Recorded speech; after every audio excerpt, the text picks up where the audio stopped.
Nabi membangun orang hebat, membentuk orang-orang hebat dahulu. Lulusan mana?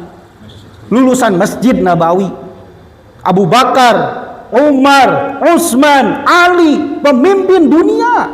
Bukan pemimpin satu negeri kecil, pemimpin dunia mereka. Khulafaur Rasyidin. Lulusan mana Abu Bakar? Lulusan mana Umar? Lulusan mana Utsman? Lulusan mana Ali? Lulusan Masjid Nabawi. Kenapa kita harus keluar di jalan Allah Subhanahu wa taala? Santri-santri tahu kenapa kita harus dakwah? Bapak-bapak ahbab tahu kenapa kita harus dakwah? Kenapa kita harus keluar di jalan Allah?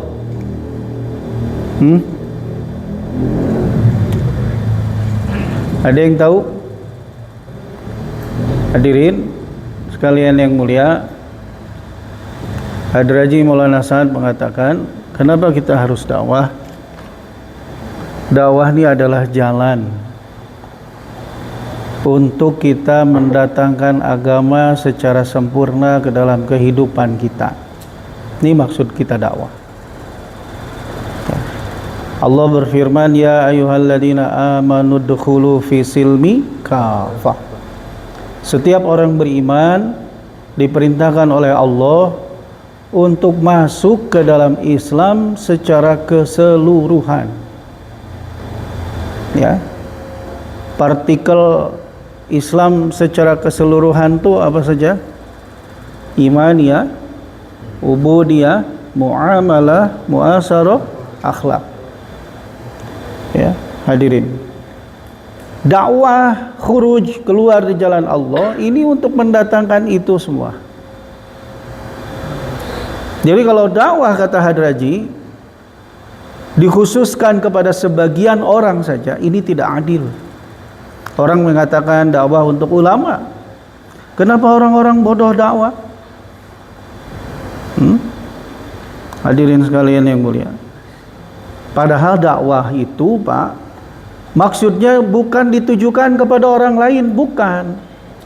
Dakwah itu ditujukan untuk siapa? Diri kita sendiri. Dakwah untuk saya, dakwah itu untuk iman saya. Iman kita, dakwah kita itu iman kita. Kita dakwah iman meningkat, kita tinggalkan dakwah iman anjlok turun, hadirin. Ya, Bapak hadirin. Cuman kita beda dakwah kita dengan sahabat, khuruj kita dengan sahabat, beda. Sahabat khuruj keluar di jalan Allah ini sebagai dokter, Pak. Tetapi kita khuruj keluar di jalan Allah sebagai pasien. Ya, Bapak tahu rumah sakit. Orang yang datang ke rumah sakit, dokter dan pasien sama-sama dokter, sama-sama masuk rumah sakit. Tapi beda tujuan. Dokter masuk rumah sakit mau apa? Mau mengobati. Tetapi pasien masuk rumah sakit untuk berobat. Sahabat keluar di jalan Allah untuk mengobati umat ini. Hadirin, sahabat keluar di jalan Allah, Pak. Sa'ad bin Abi Waqqas ke Cina. Perjalanannya saja 6 bulan, bayangkan. Sehinggalah Cina masuk Islam. Ya, sahabat datang ke Eropa. Tariq bin Ziyad begitu datang di Eropa, dibakar kapal perahunya. Kata makmurnya, Mirsab, kenapa dibakar? Biar kalian tidak pikir pulang lagi kembali ke Madinah. 2 kemungkinan saja, kita mati syahid di sini, ataukah kita mendapatkan kemenangan. Iskariman au mut syahidan. Kita menang menjadi asbab hidayah sehingga negeri ini masuk Islam, atau kita mendapatkan mati syahid di jalan Allah. 2 kemungkinan itu saja. Sahabat pergi kemana saja, Pak, hanya mengatakan kunu mislana, jadilah kalian seperti kami. Satu negeri masuk Islam. Khalid bin Walid, kata Nabi, diberi hidayah 3 hari, tawarkan mereka kepada Islam. Maka Khalid bin Walid datang, hadirin, ke suku yang namanya Najran. Satu suku Hamdan itu masuk Islam semuanya, Bapak sekalian. Sehingga di Madinah dulu laporan-laporan di masjid, ini masuk Islam negeri, ini masuk Islam suku, ini masuk Islam. Ajib Pak, kalau dakwah dijalankan. Tapi kalau dakwah tidak dijalankan, headline sekarang yang kita lihat baik di media sosial atau koran, umat Islam di sini dibantai, umat Islam di sana diserang, dihina, dicaci. Non bahasana ayeuna teuing penistaan agama. Karena apa? Karena dakwah nubuah tidak dijalankan. Bapak-bapak siap dakwah insyaallah? Insyaallah. Dan dakwah medianya adalah masjid. Dakwah tidak bisa dipisahkan daripada masjid. Saya tanya sama bapak-bapak, masjid ini bangunan atau amal? Masjid bangunan atau amal, Pak? Masjid ini amal. Rumah sakit bangunan atau kegiatan kesehatan? Kira-kira kalau rumah sakit tidak ada dokter, tidak ada pasien, tidak ada perawat, jadi rumah sakit tidak? Hanya bangunan rumah sakit. Dulu Pak, di Cibolang itu ada rumah sakit Islam. Bagus bangunannya Pak, tapi sudah tidak ada kegiatan kesehatan, akhirnya hanya jadi bangunan rumah sakit Islam. Ayeuna dikumahakeun, dihancurkan. Masjid ini adalah amal bukan bangunan. Beberapa tahun silam alhamdulillah Allah kirim kami untuk dakwah di Afrika sebelah selatan. Nama kotanya Kimberley. Begitu kami selesai taskil di sana, Maulana Jinna namanya. Ya. Dia mengajak kami jalan-jalan di sekitar kota Kimberley. Dia katakan dulu di sini masjid yang bangun orang Islam Melayu. Tetapi sekarang Pak, Masya Allah, sedih tinggal prasasti saja. Ya, tinggal prasasti. Dia cerita kepada kami itu sambil menangis, mencucurkan air mata. Ya, hadirin, karena tidak ada dakwah, bangunan masjid ini dirubah. Dia sampai cerita nih Pak, kalau Natalan dan Tahun Baru, naudzubillah, orang-orang Kristen masuk masjid, zina dan mabuk-mabukan di dalam masjid. Akhirnya masjid dihancurkan. Ketika Maulana Jinna dan jemaah dakwah nih, dakwah hadirin sekalian. Sekarang di kota Kimberley tersebut sudah ada 23 masjid dan 11 Darul Ulum, semuanya dibangun oleh keluarganya Maulana Jinna. Dia bilang, kami masuk satu masjid, ada madrasahnya di situ. Dia bilang dulu saya ini katanya datang di tempat ini, jadi ada orang Kimberley tadi, dia punya rumah pekarangannya besar Pak. Rumah di sana gede-gede pekarangannya. Dia berdoa tuh di depan di depan pekarangan rumah itu dia berdoa. Dia bilang, ya Allah, saya ingin bangun masjid di tempat ini ya Allah, dengan kesungguhan hati. Sampai yang punya rumah orang Kristen tuh keluar. Kamu ngapain depan rumah saya? Dia bilang. Ya, maka Maulana Jinna sampaikan, saya mohon maaf Tuhan, dia bilang, saya meminta kepada Tuhan saya Allah Subhanahu wa taala agar Allah membangunkan tempat ibadah agama kami di tempat Tuhan ini. Oh, kamu mau? Kata dia. Iya. Silahkan kamu beli rumah saya dengan harga berapa saja yang kamu mau. Dikasih itu Pak rumah. Ajib, tidak lama kemudian didirikan masjid. Di tempat lain di Weinberg. Begitu kami pindah masjid, kata dalil, kamu lihat, dia bilang, ya itu dulu gedung opera, gedung non gitu itu mendiurang non sih? Hah? Tempat ya teater. Kan besar teater tuh Pak. Dulu dia bilang ini gedung opera, teater, sekarang menjadi pondok pesantren. Di kita kan bangun baru pondok pesantren. Di luar negeri pondok pesantren tuh Pak, teater, bioskop, bar dibeli menjadi pondok pesantren dan masjid. Ajib hadirin. Jadi kamu santri jangan mau sekedar menjadi hafid dan alim, tapi kamu tugas kamu adalah dakwahkan ini agama Allah keliling dunia. Siap insya Allah. Kalau kamu mondok cuman jadi santri, ya kan? Paling santri kamu punya santri berapa orang? Paling banyak 100 orang. Tapi kalau kamu jadi dai keliling dunia, santri kamu ada di seluruh dunia. Di Afrika ada santri kamu, di Amerika ada santri kita, di Australia ada santri kita. Kalau kita cuma ngisi minggonan di kampung, berapa orang? 20 orang.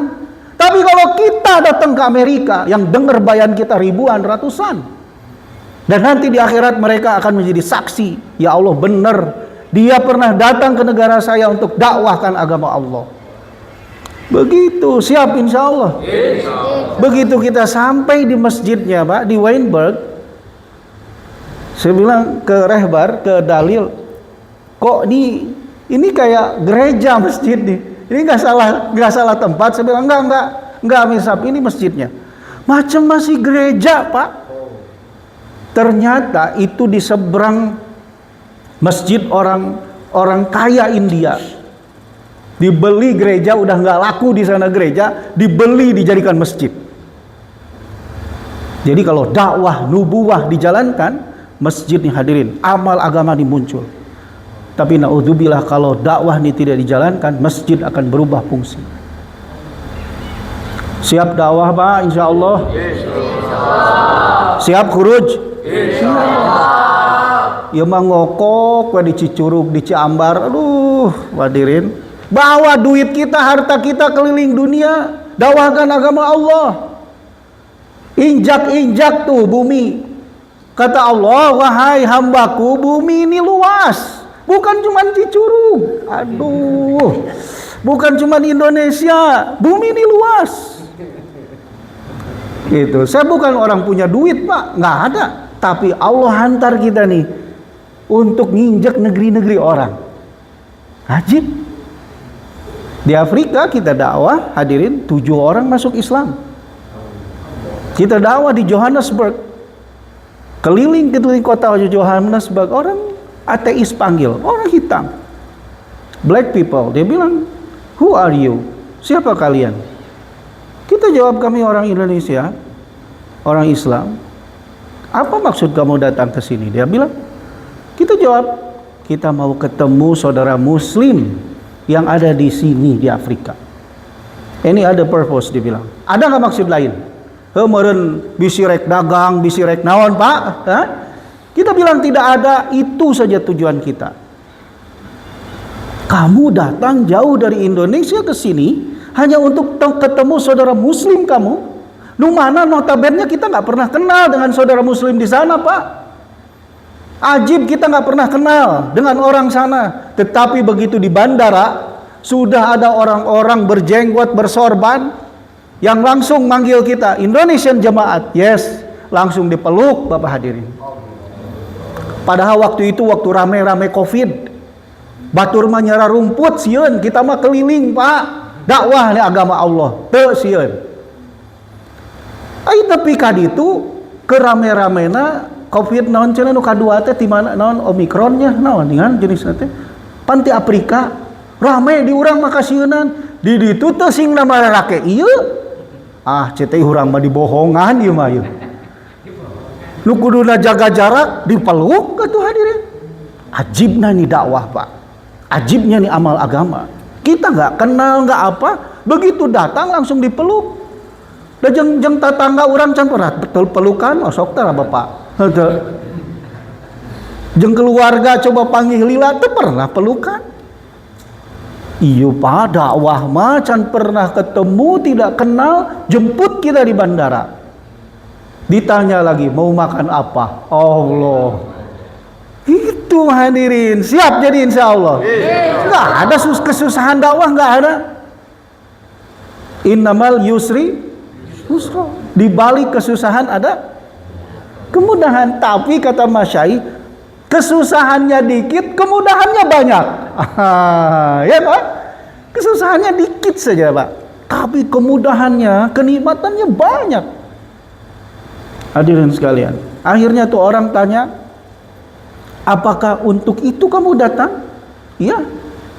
Kami katanya di sini sama tetangga mau saling bunuh. Kamu datang jauh-jauh. Apakah seperti itu Islam? Iya, kita bilang. Seperti itulah Islam. Kalau begitu dia bilang, guide me to embrace Islam. Tuntun saya sekarang juga untuk masuk Islam. Sahadat hari takeneh di jalan, Pak. Nuka dua mah di masjid. Ayah anak muda ikut sholat, ikut ngaji. Tapi kata orang sana, Amir Sab, dia belum masuk Islam. Nah bisa cek anak.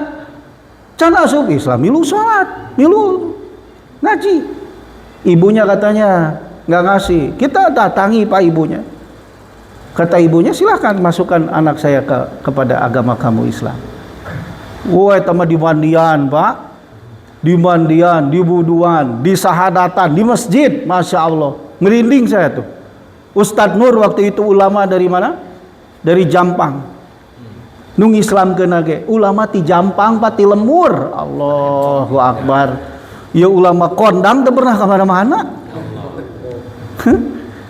Hadirin sekalian, dia syahadat dengan bahasa Arab, saya artikan dalam bahasa Inggris. Sambil merinding, Pak. Iyalah kerja sahabat dulu, hadirin. Orang kenal la ilaha illallah pertama kali dari lisan kita, dari dakwah kita. Ajib, Pak, kalau kita ucapkan la ilaha illallah, ucapkan saja, zikirkan saja, itu tiang yang ada di ars bergetar, Pak. Kata Allah, kenapa kamu bergetar?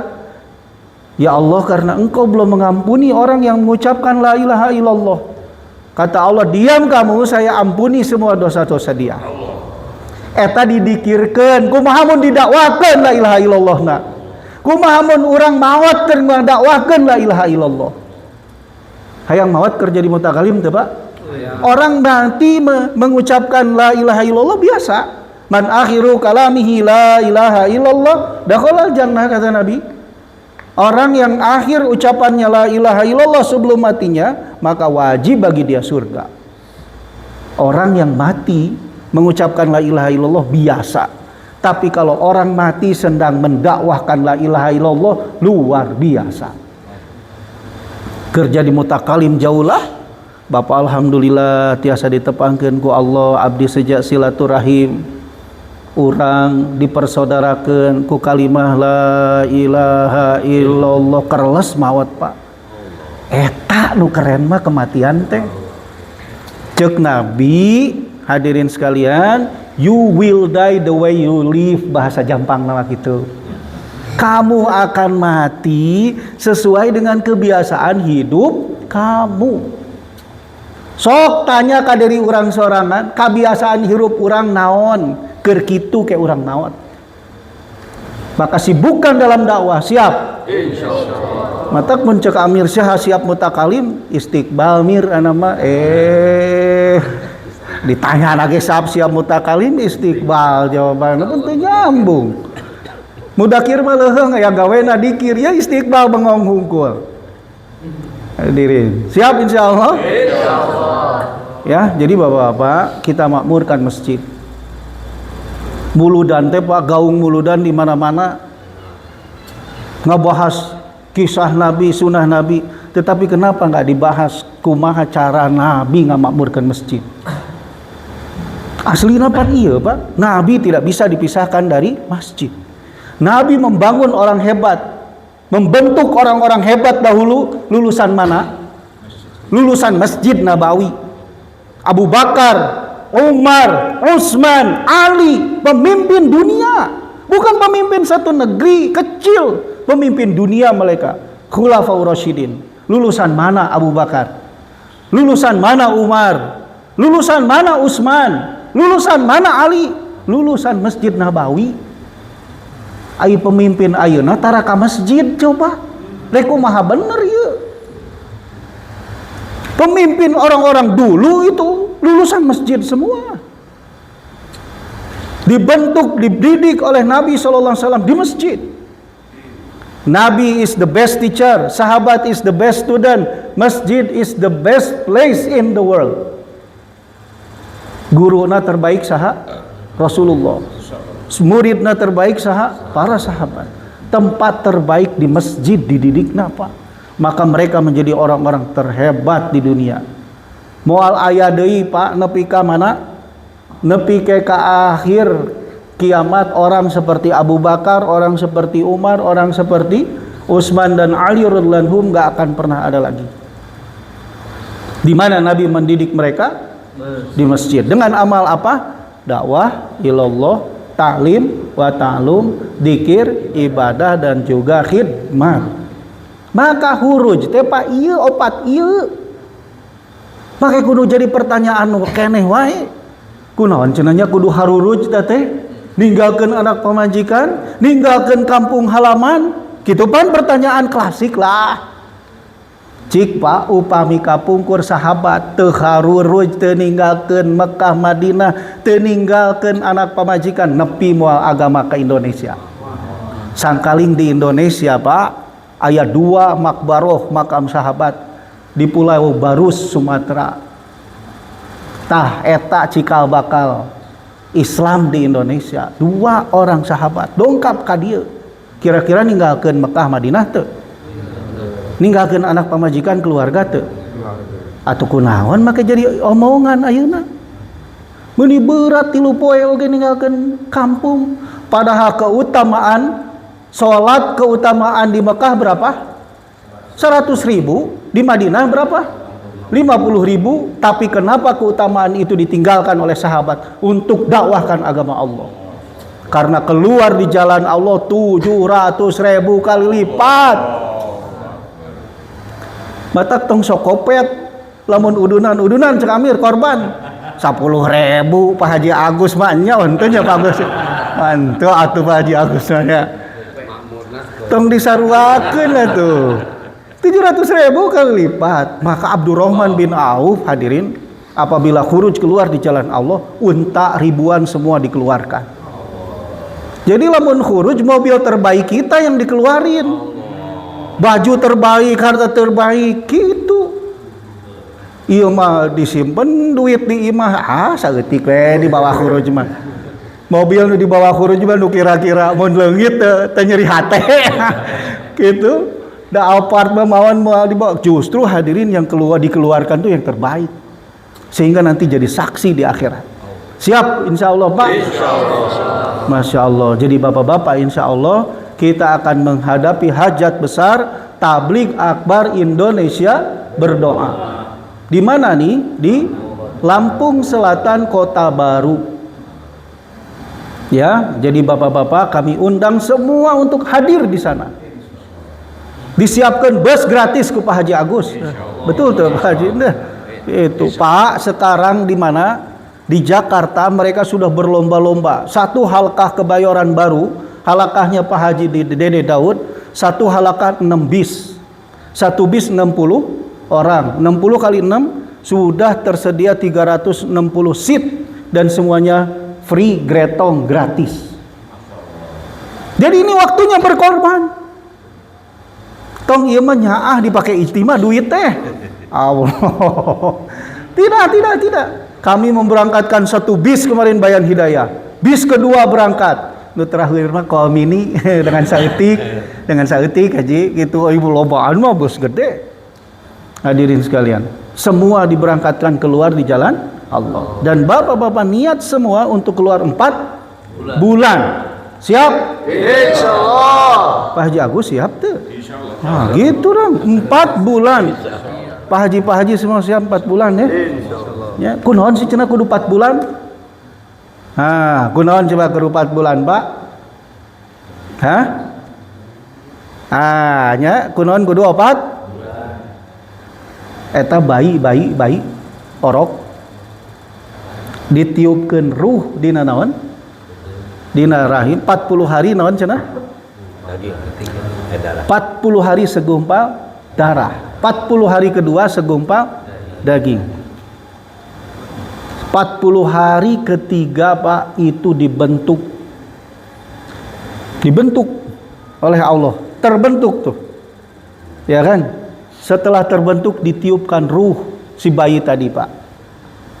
Barulah setelah 4 bulan ruh tadi bergerak najongan perut ibuna.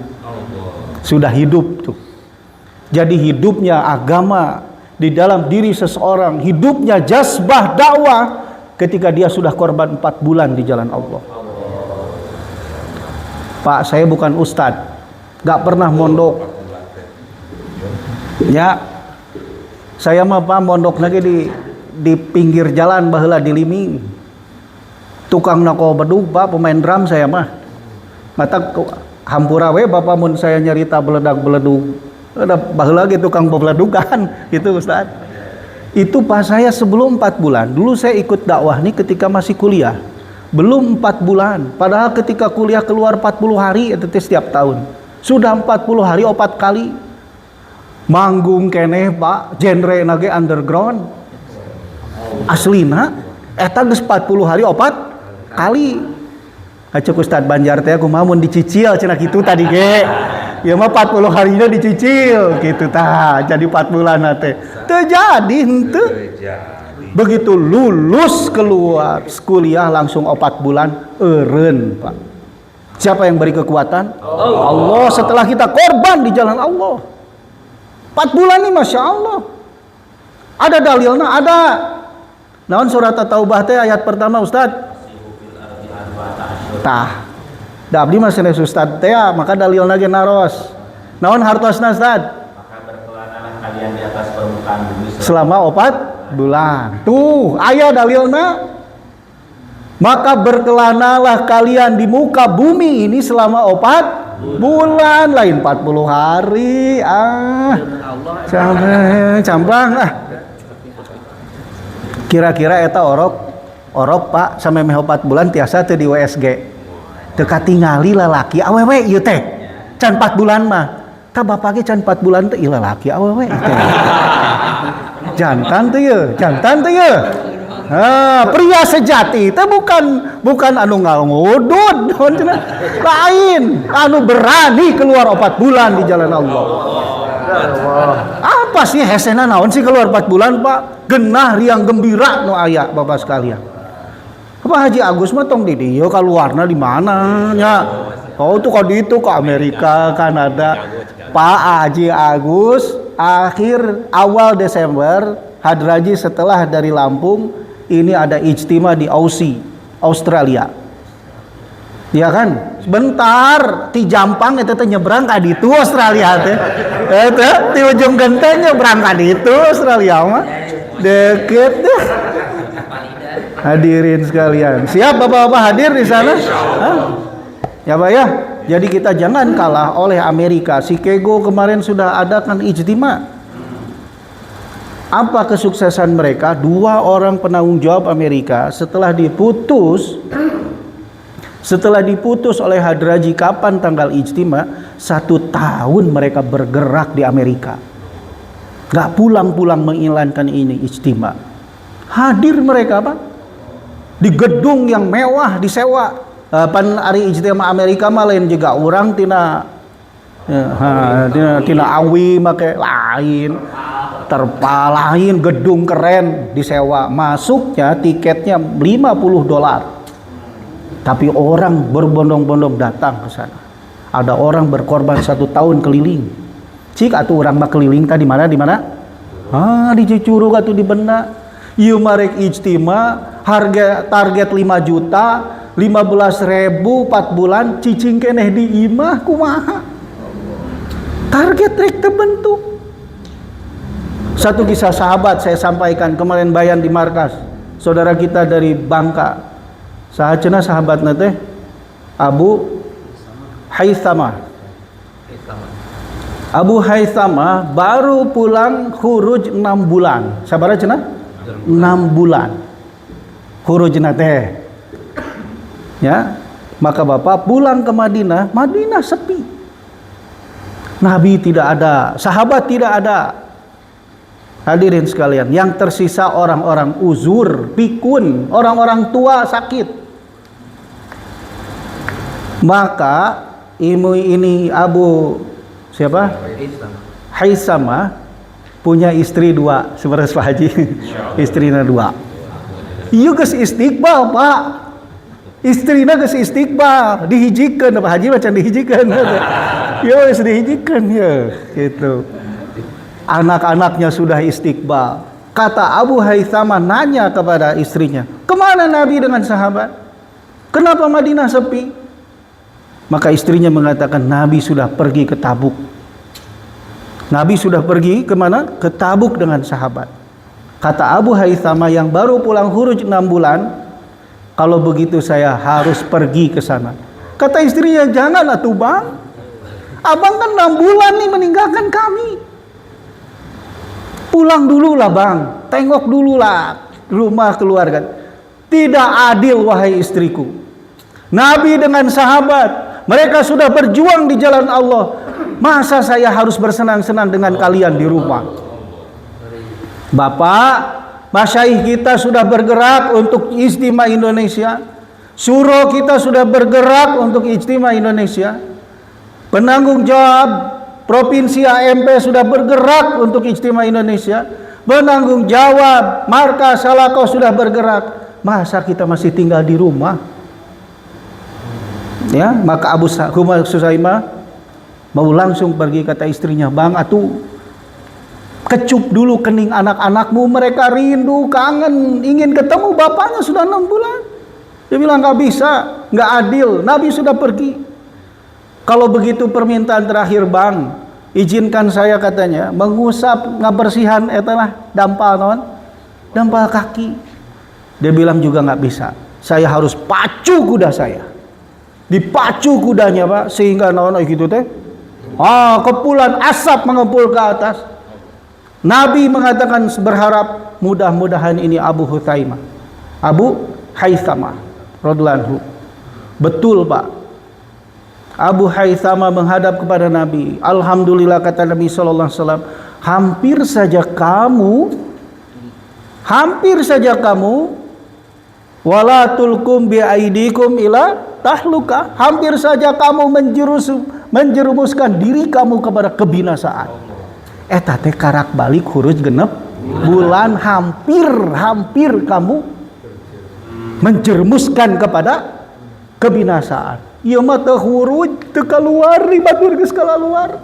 Allahu akbar. Siap harun huruj. Punten saya ka ustaz sanes gitu. Nah, sudah ka ustaz. Masuk bari itu ustaz gitu. Gitu ya. Jadi apalagi Faisalat Markas Salako segera berangkat, diminta 4 bulan di jalan Allah. Bapak-bapak semua sedia insyaallah? Insyaallah. Ya, segitu yang bisa saya sampaikan. Mohon maaf dacek tadi teh Pak Abdi Masanes Ustad, lamun naon kitu teh, lamun aya kata-kata yang tidak berkenan di hati bapak-bapak, mohon dimaafkan, istighfar kepada Allah. Satu amal lagi insyaallah guru kita Ustadz Banzar akan menyampaikan kisah sahabat. Mangga Ustadz, tafadhol.